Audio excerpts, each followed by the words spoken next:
Yes, kiambia eneo la kimkakati ni eneo zuri kabisa. Ya, ni maeneo safi, maeneo mazuri. Bado tuko eneo gani naitwa? Ya, bado tuko eneo zuri kabisa. Eneo la Amana na la kimkakati. Ya, eneo safi kabisa. Hizi ni ploti zaidi ya ploti 6 ziko hapa. Zaidi ya ploti 6 ziko hapa.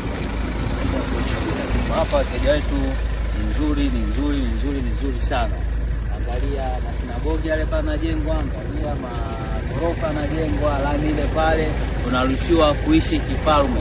Square mita moja ni shilingi 50,000 tu. Viwanja vyote vina hati. Huu mradi wetu wa viwanja una hati kabisa. Hii ni Arusha kabisa kama unavyoona. Viwanja vyote vina title deed. Ya, nikisema title deed namaanisha watu wa Arusha mnajua. Safi. Nani anataka kwenye hills kabisa aone majirani wote kule chini? Nani anataka kiwanja cha hapa?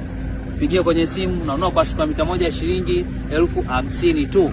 Square mita moja 50,000. Ukitaka square mita 1,000 unazidisha mara 50. Ukitaka square mita 1000 unazidisha mara 50. Ila usipungue zaidi ya square mita 1000.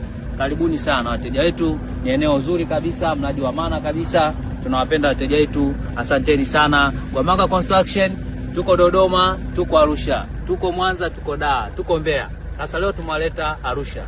Ya, asante sana wateja wetu. Leo jitahidi kuweka bando, utapata mali za kutosha kabisa Arusha.